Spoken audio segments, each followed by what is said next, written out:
네, 안녕하세요. 박중사입니다. 네, 2024년 6월 22일 목요일 장마감 방송 하도록 하겠습니다. 현재 시간 저녁 8시 15분 지나고 있고요. 나스닥은 오늘도 만기를 앞두고 대단합니다. 0.6%대 상승 보이고 있고요. 우리 야간 선물은 0.1% 상승해서 거래되고 있습니다. 자, 오늘 위클리 옵션 만기일이었죠. 당연히 아침에 위클리 옵션 만기일 수급 중요하게 체크를 했어야 했고요. 그다음에 삼성전자와 환율 체크도 중요했습니다. 특히 어제 3시 이후에 진입했던 이 왕개미 385 콜옵션 25억 이 물량을 추적해 볼 필요가 있었습니다. 25억 이상 어제 오버나잇을 했는데 막판에 진입했기 때문에 오버나잇을 했겠죠. 근데 4월 올해 4월 이후로는 거의 오버나잇이 없었어요. 뭐 많아봐야 5억 정도, 5, 6억 정도, 뭐 입질 물량 정도를 넘어가는 그런 경우는 좀 있었지만 25억 정도 이렇게 큰 금액을 오버나잇하는 경우는 잘 나타나지 않았습니다. 근데 이제 작년 말에 슈퍼개미가 이제 옵션으로 들어왔을 때는 꽤나 오래 끌고 간 적이 많았습니다. 특히 12월 말에는 개인 슈퍼개미 콜옵션, 특히 357.5 중심으로 들어왔던 콜옵션이 한 1주에서 2주일 정도는 최대 수익 900억 이상까지도 보이면서 이제 끌고 갔었죠. 결국에는 그거를 다 잃어버리긴 했지만 1월 급락장이 나오면서 어쨌든 오랜만에 큰 금액이 오버나잇이 나왔기 때문에 오늘 그 물량을 추적해야만 했습니다. 근데 이제 그 물량이 계속 안 빠져나가고 있다가 10시 15분 항생 선물 지수가 움직이기 시작하니까 그때부터 이제 빠져나가기 시작했습니다. 이제 변동성이 생기는 구간을 활용해서 매도 주문이 걸리고 그 매도 물량을 외국인들이 집어 삼켜주는 그런 모습들이 나왔고요. 그 이후에도 잠깐 오후에 좀 들어왔다가 그것도 거의 다 또 나가면서 끝났고요. 지금 어제 오버나잇 했던 물량의 한 절반 정도는 지금 남아 있는 것으로 추정되고요. 한 15억 정도 남은 것으로 추정됩니다. 이거는 여전히 콜옵션 개인 매수 물량으로 잡혀 있겠죠. 어, 보통 지금까지 보면은 이제 개인들이 콜옵션으로 들어오면은 선물 매도와 합성하는 것으로 추정하면서 이제 하락이 당일에 좀 나오는 경우가 많았죠. 근데 오늘 같은 경우 어제와 오늘 같은 경우 보면은 외국인들의 상방 배팅이 이제 강한 상태에서 들어온 경우 어제 같은 경우는 1조 3천억이나를 매수했을 때 선물 매수를 했을 때 들어왔죠. 그런 상태에서는 주로 위로 가기도 합니다. 그래서 상승할 때 콜옵션 수익을 내주면서 잡아먹고 올라가기도 하죠. 어제 오늘이 그런 모습이 나타났는데 반드시 개인콜이 들어온다고 해서 떨어진다라는 것을 보여주진 않습니다. 어떤 환경이 되었을 때 외국인들이 지금 끌어올리는 현상이 뭐 굳이 필요 없을 때나 뭐 그럴 때 꺾이는 현상이 나타났는데 왜 그런가 해서 좀 살펴보니까 만약에 이런 포지션을 설정했다면 그럴 가능성이 충분히 있다고 생각합니다. 일단 우리가 지금 제가 라이브 방송이나 이제 파생반에 계속 이런 것들을 관측하면서 이 슈퍼개미, 이 왕개미 형은 단독으로 옵션을 거래하지는 않을 것이다. 뭐 그러면 너무나 많이 잃었던 적이 많으니까 그렇기 때문에 좀 합성을 해서 들어올 것이다라고 추정하고 있죠. 보통 이제 지금 옵션에서는 나타나지 않았기 때문에 옵션 양매수는 아닐 거고 그러면 선물과 합성을 하는 경우가 지금 예상이 되는데요. 보통 선물 수급도 그때마다 그런 식으로 반응이 나왔습니다. 그래서 한번 추정을 해보니까 어제 같은 경우 이제 385 콜옵션을 한 2,500계약 정도 진입했다고 가정을 하면 이거를 수익 구조를 만들려면 대략 선물 매도를 현재가로 한 1,100계약 정도를 합성을 해야 됐습니다. 굉장히 많은 돈이 필요하죠. 한 25억, 2,500이면 대략 30억 정도예요. 30억 정도 이제 콜옵션으로 들어왔을 때 대략 선물 한 80억 정도가 필요하다라는 거죠. 7, 80억 정도가 필요하다라는 계산이 나옵니다. 대략적으로 100억 이상, 110억, 100억에서 110억 이상은 필요한 포지션이죠. 30억을 잡았을 때. 25억을 잡는다 쳤을 때 75억 정도 필요할 거예요. 즉 어제 100억 정도의 베팅이 들어간 거라고 보시면 될 것 같습니다. 이거 추정입니다. 시나리오예요. 이런 식으로 했을 때 어느 쪽으로 움직여도 상관이 없는 구조가 나옵니다. 385를 기점으로 그런 포지션 진입을 했을 때 단시간에 어느 쪽으로만 튀어주기만 해도 차익을 보는 구간이 생기는 거고 그 차익을 보는 구간이 되면 청산 호가가 나오는 것 같아요. 뭐 기계적으로 뭐 프로그램을 쓰겠죠. 그런데 외국인이 시간을 많이 끈다. 움직임 없이 이렇게 아까 오전에 아침에 보였던 것처럼 움직임 없이 이렇게 시간을 끈다. 라면 그들은 손해가 되겠죠. 그 왕개미형은 손해가 되겠죠. 이쪽으로 갈 테니까요. 포지션이. 옵션의 프리가 녹을 테니까요. 그래서 시간을 끌면 위험하고 뭐 그때 뭐 추가 베팅이 나올 수도 있겠고 하지만 변동성이 어느 쪽으로만 생겨도 이득을 보는 구조가 아마 세팅이 됐을 것 같아요. 그래서 오늘 같은 경우, 어제와 오늘 같은 경우는 콜옵션을 사고 윗방향으로 갔을 때 매도 주문이 나오면서 변동성이 나올 때 차익 구간, 선물에서 손실을 보더라도 옵션에서 수익 본 게 이득이 되는 구간. 반대로 최근에 이제 어제 말고 그 이전에 보였던 콜옵션 베팅 할 때 급락 나왔던 거, 그다음에 풋옵션 베팅 할 때 급등 나왔던 것처럼 반대로 옵션의 반대로 가는 경우에는 선물에서 수익을 보는 구조를 만드는 거겠죠. 뭐 하나의 예시입니다. 뭐 이런 세팅을 했을 거다라는 추정을 하는 거예요. 확인할 수 없기 때문에. 그러면 수익이 가능하다. 어느 쪽으로 움직이기만 해도 되는 거죠. 단시간에. 시간을 끄는 것이 아마 그 완개매형한테는 불리할 거라고 생각하고요. 뭐 시간이 계속 끌린다. 뭐 적절한 수익 구간이 안 나온다면 오버나잇을 하기도 하는 것 같습니다. 그래서 그런 시나리오, 그런 추정을 한번 해봤고요. 두 번째는 이제 엑손 모빌 등 5개 메이저 업체가 이제 동해 가스전 사업에 관심을 보였다라는 소식이 있었죠. 그에 따라 이제 관련 테마주들이 아침부터 장전부터 부각되었습니다. 한국가스공사는 투경 예고 조치가 나왔네요. 뭐 진짜 쉼없이 달리는 것 같고요. 오늘은 동양에스텍, 동방, SK이노베이션이 합병설과 함께 올라갔고 DK락, 제일테크노스, 3일, 화성밸브, 태광 등이 오늘 많이 올라간 하루였습니다. 그리고 내일 21일은 이제 동해가스전 전략 회의 일정이 있고 그걸 앞두고 오늘 좀 수급이 많이 쏠렸던 것 같습니다. 자, 세 번째입니다. 오늘 시간대별 위클리 옵션 만기일 이동 추정 범위, 위클리 옵션에 대한 이야기를 할 텐데요. 오늘 만기 이동 추정 범위는 큰 영향이 없었습니다. 크게 뭐 중요하지 않았습니다. 금융투자의 매도 물량이 그렇게 크지 않았기 때문에 사실상 위치를 잡기가 좀 어려웠어요. 그냥 박스 구간을 만들고 있구나 정도. 중간 정도 되면 한 385에서 386 정도의 이제 박스를 만드는 그런 형태가 나왔는데 결국에는 종가로는 385를 이탈하는 384.78로 마무리됐죠. 자, 요거는 이제 금융투자의 385 콜 매도가 많았었는데 이제 그거를 살리는 종가 형성이 되었다라는 거. 결국에는 385 싸움이었습니다. 오늘은 385 콜옵션은 금융투자가 이제 매도를 많이 했고요. 개인과 외국인은 매수를 많이 하면서 여기서 좀 포지션이 갈렸고 385 풋은 외국인이 매도하면서 방어를 했죠. 즉 385 위로 올라가는 것은 이제 외국인의 베팅 혹은 아래로 내려가지만 않게 외국인들이 베팅을 했고요. 금융투자는 385 위로만 올라가지 않았으면 좋겠다라는 베팅을 했다라는 거죠. 그리고 385 풋은 개인과 금융투자의 매수가 있었습니다. 그렇게 385 싸움을 오후장까지 계속 가다가 결국에는 385 중심을 두고 외국인이 위쪽으로 힘, 아래쪽으로 금융투자 힘을 쓰다가 마지막에 종가의 삼성전자가 200원 떨어졌죠. 81,800원에서 막판 10초 안에 막판 10초를 남기고 200원을 떨어뜨리면서 결국에는 385 밑으로 끝났죠. 384.78로 마감하면서 385 콜매도를 보유하고 있던 금융투자가 그 부분은 전액 수익이 되었습니다. 위클리 옵션 만기 종가는 코스피 200이 385.27에서 진입해서 384.78로 마감했고요. 385 위클리 콜은 0.32에서 0 꽝이 됐고 385 위클리 풋은 0.44에서 반토막 나는 0.22로 끝이 났습니다. 많이 내려가지 못했기 때문이죠. 그렇게 위클리 옵션 만기 결과 추정을 해보면 기실현 포함 외국인들은 이번 주에 47억 수익을 본 것으로 추정되고요. 개인은 28억 손실로 위클리 옵션에서는 거의 개인들이 매주 필패하고 있습니다. 월물 옵션에서는 굉장히 잘해주고 있는데 위클리 옵션은 매주 마음이 급해서 그런지 계속 손실을 보고 있는 개인들입니다. 그 다음 금융투자가 최근에 위클리 옵션에서 올해 들어서 계속 부진하고 있죠. 올해 18억 손실로 마감을 이번 주에 18억 손실로 마감을 한 것으로 추정됩니다. 자, 다섯 번째 삼성전자 외국인에 대한 내용인데요. 공매도 금지가 지난주에 연장 조치가 됐었죠. 이번 주 초였나요? 공매도 금지가 연장 조치가 되고 나서 하루 빼고 전부 매수 중입니다. 삼성전자에서 갑자기 외국인들의 매수가 막 들어오고 있죠. 얼마 전까지 매도하던 물량을 다시 걷어들이는 단계로 보이고요. 그러면서 코스피 지수가 상승하고 있죠. 결국 현재 시장 상승은 6월 공매도 금지 조치 연장 결정과 엔비디아와 관련된 종목들의 상승으로 주로 코스피 대형주의제 상승이 나오면서 올라가고 있는 거고요. 반대로 코스닥은 철저히 외면 중이죠. 오늘 코스닥도 코스피와 비교하면 형편이 없었습니다.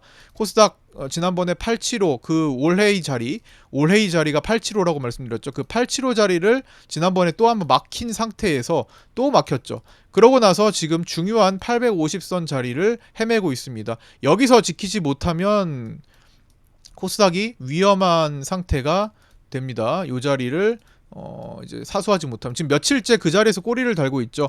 여기서 막힌 것은 정말 강하게 막혔고요. 이 상태에서 지금 자리를 딛지 못하면 위험합니다. 그래서 지금 뭐 에코프로 BM이 오늘도 3% 하락하면서 지난번에 올랐던 걸 거의 다 다시 반납했죠. 그래서 지금 현재 코스피와 코스닥의 격차가 작년 에코프로와 에코프로 BM이 급등하면서 코스닥이 달렸던 전 세계 1등 지수를 1등의 모습을 보였던 때와 달리 현재 그때 이후로 최대 격차를 보이고 있습니다. 그래서 코스피 대형주 위주의 장세로 개인들이 다수 보유한 코스닥 중소형주들의 약세가 계속되면서 체감지수가 계속 약세의 모습을 보이고 있죠. 그래서 그런 상태에서 포모 현상이 좀 나타나고 있는 것으로 보입니다. 그래서 대형주 일부 자동차 대형주나 반도체 대형주가 없으면 소외받는 그런 형태가 지속되고 있고요. 뭐 일부 테마주 장세도 이어지고 있죠. 여섯 번째입니다. 환율. 밤 사이에 지금 밤 사이는 아니고 이제 저녁 때 1387원까지 갔죠. 환율이 지금 무섭습니다. 1385원대를 이제 돌파하는 모습이 나타나고 있는데 1385원은 외환 당국의 관리 단가예요. 외환 당국은 지금 환율을 단계적으로 관리하고 있죠. 지난 시간 동안에 이제 1300을 초반에 1300 넘은지 초반에 작년에 이제 1300을 이제 넘기 시작한 그때부터는 1300을 관리하고 실패하자 1340부터 관리가 나옵니다. 1340, 1355, 그다음에 1370, 그다음에 1385, 그다음에 1400원 요렇게 외환 당국의 관리가 자주 나오고 있는 요런 지점들. 1340은 통과했고요. 55, 50 라인도 통과했었죠. 70 라인도 한동안 뭐 방어는 됐었습니다. 요 구간에서. 그러나 그것도 통과하니까 이제 85원 자리를 지금 방어를 해야 되는데 아슬아슬합니다. 85원 되면은 일단 누르긴 하는데 그게 지금 뚫리고 있죠, 야간에. 그리고 이제 7월 되면은 외환 당국의 관리가 쉽지 않을 전망이기 때문에 빨리 막아줘야 되는데 7월 되면은 이게 1385가 가볍게 뚫리고 1400선까지 정말 최종 마지노선급이죠. 1400원이 뚫릴 수 있음에 베팅하는 것은 외국인이에요. 7월이 되면은 어쨌든 외환시장 새벽까지 개방되면서 외환 당국의 관리가 쉽지 않을 거라는 전망에 외국인들이 지금 7월 달러 선물을 굉장히 크게 상방 베팅을 하고 있죠. 그러면서 지금 추세가 이 빗각 추세가 딱 넘어가는 위험한 모습이 보이고 있습니다. 여기서 위험한 모습을 나타내고 있는 요 지점. 그리고 달러 선물은 외국인들이 지금 7월물로 7천억 이상 매수 베팅이 들어가 있고요. 롤오버를 포함하면은 1조 원을 훌쩍 넘겼을 것으로 추정됩니다. 그래서 외국인들은 계속되는 상방 베팅을 해주고 있고요. 그래서 환율이 지금 신경이 쓰이는 부분이다. 지수는 지금 환율을 무시하고 약간 고환율에 적응을 한 채 시장이 움직이고 있고 아니면 무시를 한다거나 그럴 수 있겠죠. 그냥 돈으로 밀어붙이는 그런 상태고 특정 종목들을 움직여서. 그래서 어쨌든 이 환율이 계속 이런 식으로 올라간다면 요게 언젠가는 터트리게 될 텐데 제가 아까 전에 라이브 방송 때 그 자리를 한번 비교를 해봤어요. 보시면 이제 9월물로 한 비교를 해보시면 자 요렇게 놓고 환율과 시간을 조금 맞춰보자면요. 여기 요 지점이죠.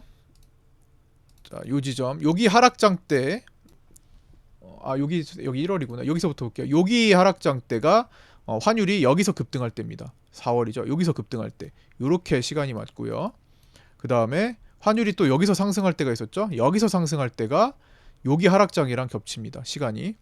자, 그러면 지금 이제 환율 횡보 이 정도 자리를 이제 적응을 한 채 시장은 올라갔죠. 여기 하락할 때 올라갔죠. 지금도 이제 횡보할 때 올라갔죠. 이젠 돌파해서 본격적으로 또 한번 상승한다라는 모습이 나오면 여기서 위에서 또 떨어지는 장세가 나오기 쉽겠죠. 일단은 지금 환율을 무시한 채 시장 나스닥과 함께 지금 더 움직이려고 하는데 뚫었으니까 돌파봉이 나왔으니까 어쨌든 그 돌파봉을 훼손한다거나 아니면 오버슈팅이 지난 연말 때처럼 나온다거나 하면은 조금 부담스러울 수 있습니다. 환율이 더 올라간다는 가정하에요. 외국인 베팅대로. 그래서 제일 중요한 거는 지금 공간이 열려 있는 오버슈팅 구간으로 향하는 지점과 그 다음에 이제 밑으로 가면은 여기 전일 돌파봉, 돌파 양봉이 기준봉이 되어야 할 것 같습니다. 이 돌파봉을 깨지 않으면 상승이 좀 더 진행될 수 있는 구간으로 보이고요. 저 돌파봉을 깨기 시작하면 갭을 건드리게 되겠죠. 이때처럼 이 갭을 건드리기 시작하면 언제 건드릴지 모르지만 뭐 이렇게 움직이든 건드리겠죠. 건드리기 시작하면은 이제 추세가 하방으로 진행이 되기 쉽습니다. 그래서 가장 중요한 어제 돌파봉은 의미가 있어요. 돌파봉은 기술적으로 굉장히 의미가 있습니다. 강한 돌파봉 그리고 그 돌파 갭을 동반했기 때문에 그 자리를 핵심으로 기준으로 놓고 보셔야 될 것 같습니다. 자, 그리고 일곱 번째 12월 말, 즉 1월물 포지션과 유사한 수급 구조를 보이고 있다. 이거는 어제도 말씀을 드렸는데 마감 영상에서 오늘은 조금 다른 점까지도 좀 이야기를 해볼게요. 당시 이제 공매도 금지 효과에 따른 외국인 선물 매수, 지금도 공매도 금지 연장에 따른 수급, 이게 비슷한 점이죠. 그 다음에 금융투자의 풋옵션 매집이 비슷합니다. 그때와 다른 점은 개인의 콜옵션 집중 현상이 없다는 거죠. 그 당시에는 개인들이 이제 슈퍼개미를 중심으로 357.5 콜 위주로 막 엄청나게 많이 매수가 들어왔었습니다. 그런데 지금은 콜옵션이 일부 왕개미가 들어왔다 나가는 정도만 있지 대중들의 콜옵션 매집이 없습니다. 특히나 이제 콜 매도 포지션이 좀 많은 상태라서 그때와 좀 다르기도 합니다. 그러나 결국에는 이제 외국인 상방과 금융투자의 하방이 뚜렷한 포지션 차이를 보이는 것은 이제 비슷하죠. 그게 이번 7월물의 핵심 포인트가 되는 것 같습니다. 금융투자는 외국인과 다르게 외국인은 상방 포지션을 취하고 있죠. 지금 누적 선물 매수 3조 원에 가까워지고 있으니까 그런 상태인데 금융투자는 풋옵션 네이키드 포지션을 취하면서 그리고 매도 포지션 선물 쪽 취하면서 하방을 세팅을 하고 있고요. 한 방에 뒤집는 그런 모습을 많이 보였습니다. 금융투자는. 그래서 올라갈 때 꾸역꾸역 참고 있다가 1월에 급락장을 보였던 것처럼 이제 한 방에 풋옵션에서 수익 전환을 만드는 그런 구조를 많이 보였으니까 참고하시고요. 외국인은 이제 롤오버 포함 누적 선물 매수가 한 2조 5천억에서 3조 원 정도 진행된 것으로 추정됩니다. 지난 이제 시간 동안에 제가 보통 이제 6조 원 정도를 채우면 외국인들은 방향을 바꾼다라고 말씀을 드렸죠. 그래서 지난 4월에는 6조 원을 거의 채웠었고요. 그래서 방향을 바꿨었고 그때 그래서 숏 포지션 보기가 쉬웠죠. 그 다음에 5월 달에는 4조 원밖에 채우지 않아서 좀 애매했습니다. 좀 더 갈 수도 있었기 때문에 지금 이제 거의 3조 원에 육박했습니다. 2.5조에서 3조 원 정도로 되는 것으로 추정되니까 올라가자면 좀 더 올라갈 수 있겠죠. 그러나 이제 외국인들이 한 1조 원 이상 더 사들이면은 외국인도 이제 다시 매도로 전환될 수 있겠구나라고 생각해 볼 수 있는 지점이 다가오고 있는 겁니다. 물론 4조 원이나 6조 원 이렇게 꽉 채우지는 않아요. 항상 그때 채우면 이제 돌아설 가능성이 높다라는 걸 말씀을 드리는 겁니다. 금융투자는 12월 만기 이후에 10거래일 연속 풋옵션을 매집했었는데 그러면서 이제 급락장에 만기 수익 청산을 했었죠. 지금은 6월 만기 이후 같은 내만여의 날 만기 이후에 5거래일 지났는데 5거래일 연속 금융투자는 네이키드 풋옵션 매집이 진행되고 있습니다. 요약하자면 나스닥 효과로 시장은 돌파 이후 상승세를 유지하다가 언제든지 급선회할 가능성이 높은 구조죠. 높은 환율과 금융투자의 포지션 등 지금 나타나고 있으니까요. 그러나 하락은 명분이 있어야 됩니다. 어떤 명분이라도 있어야겠죠. 나스닥이 조정이 나오든가 이제 환율 문제가 뭐 터지든가 이제 중동 리스크가 부각되든가 어떤 명분이 있어야 될 겁니다. 뭐 금리 전망이 바뀐다든가 등등 어떤 미국 지표 발표가 좀 안 좋게 나왔다든가 뭐 그런 게 있어야겠죠. 자, 여덟 번째, 미국은 정부 주도하에 7월 말까지 지속적으로 시장에 유동성을 공급하고 있습니다. 2002년 이후 처음으로 국채 바이백을 한다고 말씀드렸고요. 이거는 이 전전 영상을 보시면 제목 보시면 어떤 영상인지 알 수 있을 겁니다. 그 전전 영상을 보시면 상세히 설명이 되어 있습니다. 내일 선물 옵션 만기일 이후에 이제 수급 전환 가능성에도 좀 주목해 봐야겠습니다. 현재 나스닥 선물은 만기 직전까지 개인 숏 비율이 80% 이상 유지되고 있습니다. 특히 우리나라 이제 일부 증권사들을 이제 표본으로 본다면요. 자, 표본 삼아 본다면 여기 자 지금 잠시만요. 이게 왜 안 보이냐? 자 지금 사진이 안 나오는데 어디 가려져 있는 것 같아요. 그래서 말로 설명을 드릴게요. 어, 잠깐만요. 이거 왜 안 나올까? 예, 지금 유진투자 선물 기준으로는 개인들의 숏 비율이 지금 84%, 그다음에 이 LS 증권이죠. LS 기준으로는 지금 88% 정도까지 잡혀 있는 모습입니다. 좀 지금 왜 안 뜨는지 모르겠는데 지금 사진이 안 뜨고 있어가지고 잠시 그냥 말로만 설명드렸습니다. 내일 다시 한번 언급을 드릴게요. 사진이 뜬다면 지금 뭔가 오류가 나고 있는 것 같아서 어쨌든 뭐 그렇게 넘어가고요. 엔비디아에 대한 이야기를 좀 하면서 마칠까 하는데요. 엔비디아가 이제 추가적인 호재가 생겼죠. 이제 미국의 대표적인 기술주 ETF인 XLK가 이제 21일 리밸런싱에서 엔비디아 비중을 6.1%에서 21%로 확대하기로 했습니다. 애플은 21.8%에서 5%로 대폭 축소가 되었죠. 엔비디아에 이제 추가로 유입될 수 있는 지수 추종 자금, 즉 패시브 자금이 약 15조 원 정도로 예상됩니다. 엔비디아의 호재죠. 뭐 돈이 들어올 수 있다라는 거니까 호재로 인식이 됩니다. 시총이 비슷한 애플은 이제 순매도가 많이 나오겠죠. 그래서 엔비디아에서는 상승 순매수, 그다음에 애플에서는 이제 하락 순매도가 만약에 진행된다면 뭐 증시는 지수는 혼조세가 보일 수가 있겠죠. 이게 만약에 비중이 이제 축소 차이가 좀 커가, 그러니까 애플도 대폭 축소니까 여기서 이제 혼조세를 보일 수 있을 것 같고요. 고점에서 혼조세를 보일 수 있다라는 게 이제 특징이 되겠네요. 그 다음에 이제 리스크 요인도 있습니다. ETF에 이제 비중을 채운 뒤 매도해야 할 상황이 발생하면 연쇄 반응이 나오기가 쉽습니다. ETF가 이제 ETF 쪽에서 물량이 나오면 현물을 그대로 팔아야 되고, 현물이 팔면 현물이 매도가 나오면 ETF에서 또 매도가 나오는 이런 연쇄 반응이 나오기가 쉽습니다. 그래서 즉 매도가 매도를 부르는 격이 되고요. 반대로 매수가 매수를 부르는 격이 될 수도 있기 때문에 지금 이제 호재로서 작용할 수 있겠죠. 그 다음에 월스트리트저널에서 언급을 했는데 엔비디아의 성장세가 영원히 지속하지는 못할 가능성이 있다는 점을 지적했습니다. 현재 반도체 생산에 500억 달러가 투자되었으나 생성형 AI의 매출은 30억 달러에 불과하다면서 엔비디아도 해결해야 할 문제가 존재한다고 언급했습니다. 이런 점도 참조해 주시면서 판단해 주시면 좋겠습니다. 자, 오늘 여기까지 마치고요. 오늘 계속 밤사이에 환율이 올라갈 수도 있으니까 환율 좀 주목해봐야 될 것 같습니다. 자, 내일은 미국 만기, 미국 선물 옵션 만기일입니다. 내일 왔다 갔다 나스닥 변동성이 많을 가능성이 높으니까 그 점도 주의하시면서 보셔야 될 것 같습니다. 자, 우리 증시는 지금 야간 선물도 강세 흐름이니까 어느 정도에서 이제 피크를 찍을지 잘 주목하면서 잘 풀어 가셨으면 좋겠습니다. 자, 고생들 많으셨습니다. 구독자 단톡방 아직도 안 들어오신 신규 구독자분들 계시면 유튜브 댓글에 있는 오픈톡 주소로 문의 주셔서 함께 하셨으면 좋겠습니다. 구독과 좋아요, 알림 설정도 부탁드리고요. 여기까지 마치겠습니다. 감사합니다.